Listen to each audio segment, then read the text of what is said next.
गोदान बोसोरनि 2020 गासैबो बर' माहारि बर' समाज दल संगठनखौ बरायनाय थाबाय। जिहेतु 2020 बे बोसोरा जाहाथे बर'नि जि समस्याखौ समाधान खालामगोन होननानै आं आसा खालामदों। जाहाथे बेवहाय जोङो जे दिनै जोङो नैबे सेरफांगुरि डिजिनेटेड केम्पआव जों जिरायदों। दा बेखौनो जों वेलकाम मोनसे 2020खौ जों खालामदों।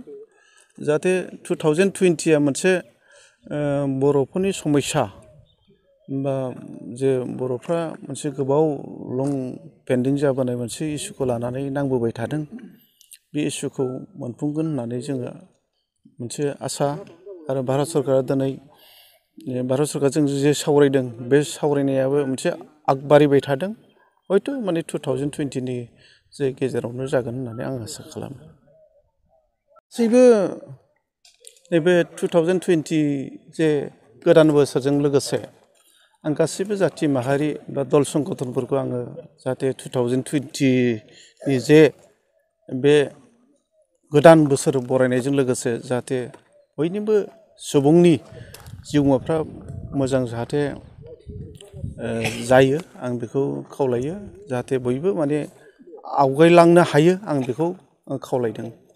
सार गोदान बोसोर हिसाबै 2020आवहाय जे गभर्नमेन्ट अफ इन्डियाजों माबा मोनसे बेबायदि सलुसननि माबा मोनसे मेसेज फैनानै दङ नामा? डेफिनेटलि आङो बेखौ सानो 2020आ मोनसे जोंनि मोनसे मोजां मोनसे सुबलखन बायदि आं सानदों। जिहेतु 2020आव जे बर'नि जे जेंनाखौ लानानै मुभमेन्ट ग्रुप आरो एनडिएफबि प्रग्रेसिभजों जे गभर्नमेन्टजों सावरायबाय थादों बे मोनसे फिथाइ थायगोन आं आसायाव दं, आसा खालामदों। जों वेलकाम खालामदों। बेवहाय जोंहा जयेन्ट एक्सन कमिटि एनडिएफबिनि दैदेनगिरि जों बेवहाय माने वेलकाम मोनसे जोङो 2020खौ जों बरायदों। बेनिफ्राय आं सानो माने 2020आ मोनसे जोंनि बर' माहारिनि मोनसे मोजां सुबलखन होननानै आं सानो। जिहेतु जोंनि बर'लेण्डआ बे 2020नि गेजेरावनो माबा मोनसे जानो हागौ आं बे आसा खालामदों आरो बे मोनसे सुबलखन होननानै आं सानो आरो। जे नोंथाङाबो जे बुंबाय थायो माखासे मिटिंफोराव दाखालि बावैसो सिगाङावबो होनदों जे सुक्तिया जोंसो जागोन। दा बे बेलायाव सारा मा बुंनो सानो दिनैनि बे गोदान बोसोरनि बुब्लिजों? दा सुक्तिखौ सोरजों जागोन सोरजों जाया आङो बेखौ डाइरेक्ट इनडाइरेक्टयै माने बुंनायाव एसे उसुबिदा जायो। एनडिएफबि बा मुभमेन्ट ग्रुपजों सुक्तिया जानो थांगासिनो दं। बा सोरबा सासे सिंगोल पार्सनेल बा सासे मानसिजों सुक्ति जागोन बा धिरेनजों जागोन बे खोथाखौ आं नुवाखै। दिनै जेनेबा सापज एनडिएफबि प्रग्रेसिभआ जे गभर्नमेन्टजों सावरायबाय थादों। दा एनडिएफबि प्रग्रेसिभआ दिनै भारत सरकारजों सुक्ति सिजफायार एग्रिमेन्ट जादों। बे सिजफायारा दाख्लै थांनाय माने 31 थारिखआव जोबना थांदों। बेखौ खिन्थु 22 थारिखआव सिगांनो माने एक्सटेनसन खालामदों 6 मान्थ। बेवहाय जोङो नुनो मोन्दों धिरेनखौ बेवहाय कल खालामाखै भारत गभर्नमेन्टआ बा आसाम गभर्नमेन्टआ। जाहाथे बिथांमोनहा मोनसे रिकगनाइज नङै मोनसे अर्गानाइजेसन आरो बिथांमोनहा दिनै गावसोरखौ क्लेम खालामनाबो लाब गैया। दा आं बेखौ स्पस्त होनो बै सोरबा धिरेना माने आंजों जागोन बा बर'लेण्ड सुक्तिया आंजों जागोन बे बुंनाया बे गोरोन्थि दं। बेवहाय जोङो बुजिनो हायो जे दाख्लैनि थांनाय 22 थारिखआवनो जे सिजफायार एक्सटेनसनाव बिथांखौ लिंहराखै आरो बिथाङा जिहेथु बेवहाय सिजफायाराव जे बिथांनि नाम गैया बे गबिन्द बसुमतारी अनजालु मामोनलाय अनजालुनि सिगनेसार दं। बेनिफ्राय सेटेन्डेड गार्डनि दं। बेवहाय धिरेननि जों नुवाखै। दा बेबायदिबा धिरेनजों माने सुक्तिया जागोन बे मोगथाङाव गैया आरो बे गैया बे माने खुनु माने फथे जाया।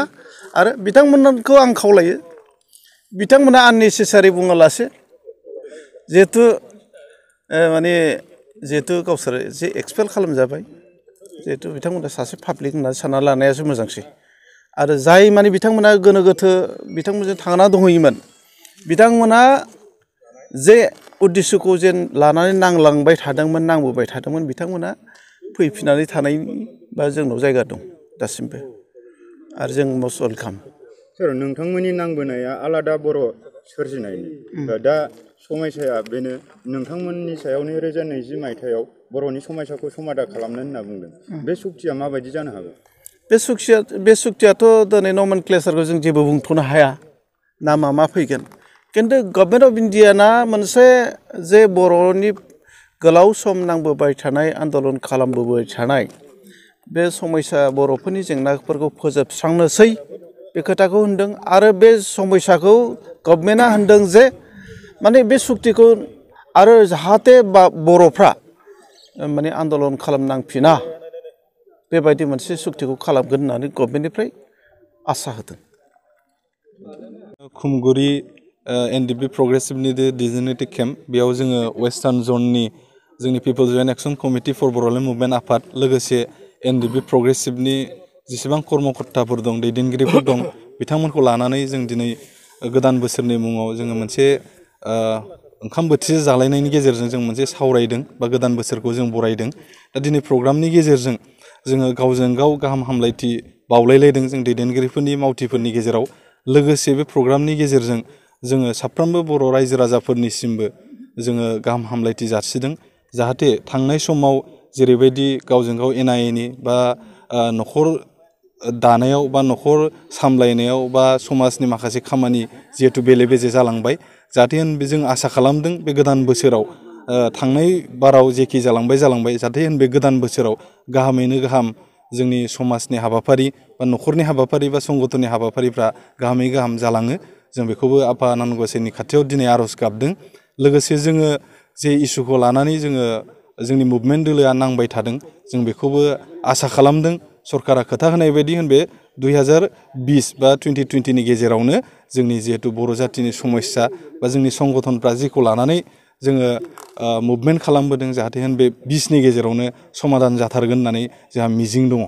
दा बेखिनिखौ जोङो दिनैनि बे प्रग्रामनि गेजेरजों जोङो बुंथिनाय जाहैबाय।